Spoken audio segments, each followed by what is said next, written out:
ధర్మశాల వేదికగా జరిగిన మూడో టీ20లో గెలిచి సిరీస్లో 2-1తో లీడ్లోకి దూసుకెళ్లిన టీమిండియా రేపు జరగబోయే ఫోర్త్ టీ20లో సౌత్ ఆఫ్రికాను మరోసారి ఓడించి సిరీస్ సొంతం చేసుకుంటుందా లేక సౌత్ ఆఫ్రికానే పై చేయి సాధిస్తుందో చూడాలి.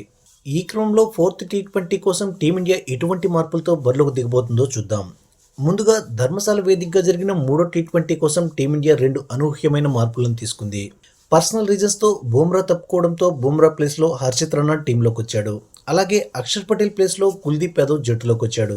ఇక ఫోర్త్ టీ20 కోసం కూడా టీంలో కొన్ని మార్పులు జరిగే అవకాశం ఉంది. ఎందుకంటే ధర్మశాలతో పోలిస్తే లక్నో క్రికెట్ గ్రౌండ్ పూర్తిగా డిఫరెంట్గా ఉంటుంది. కాబట్టి విన్నింగ్ కాంబినేషన్ చేంజ్ చేసే అవకాశం ఉంది. పర్సనల్ రీజన్స్తో మూడో టీ20కి దూరమైన బుమ్రా నాలుగో టీ20కి కూడా అందుబాటులో ఉండే అవకాశం లేదు. అలాగే అక్షర్ పటేల్ సిరీస్ నుండి తప్పుకోవడంతో షాబాజ్ అహ్మద్ జట్టులోకి వచ్చాడు. దాంతో స్పిన్నర్లకు అనుకూలించే లక్నో పిచ్పై భారత్ ఎక్స్ట్రా స్పిన్నర్ కోసం శివం దుబేను పక్కన పెట్టి షాబాజ్ అహ్మద్ను జట్టులోకి తీసుకునే అవకాశం ఉంది. ఈ విషయం అలా ఉంచితే టీమిండియా వైస్ కెప్టెన్ శుభ్మన్ గిల్ను తప్పించి సంజు శాంసన్ను జట్టులోకి తీసుకోవాలనే డిమాండ్స్ రోజురోజుకు పెరుగుతున్నాయి. దానికి ప్రధాన కారణం ఆసియా కప్కు ముందు టీ20 జట్టులోకి తిరిగి వచ్చినప్పటి నుండి గిల్ గొప్ప ఫామ్లో లేడు. పైగా శుభ్మన్ గిల్ జట్టులోకి రావడంతో ఫామ్లో ఉన్న సంజు శాంసన్ టీంలో ప్లేస్ కోల్పోయాడు.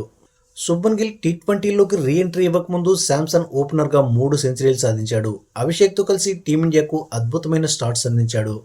కాబట్టి టీ20 ప్రపంచ కప్కు సమయం దగ్గర పడుతున్న నేపథ్యంలో టీం మేనేజ్మెంట్ మరోసారి శాంసన్ను ఓపెనర్గా ప్రయత్నించే అవకాశం ఉంది. కానీ ఆ ఛాన్సెస్ చాలా తక్కువ. ఎందుకంటే మూడో టీ20లో గిల్ 28 రన్స్ చేసి పర్వాలేదనిపించాడు.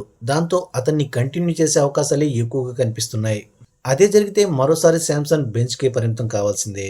ఈ క్రమంలో టీమిండియా ఫోర్త్ టీ20 కోసం ఒక్క షహబాజ్ అహ్మద్ను శివం దుబే ప్లేస్లో ఆడించడం మినహాయిస్తే వేరేమీ మార్పులు చేయకపోవచ్చు.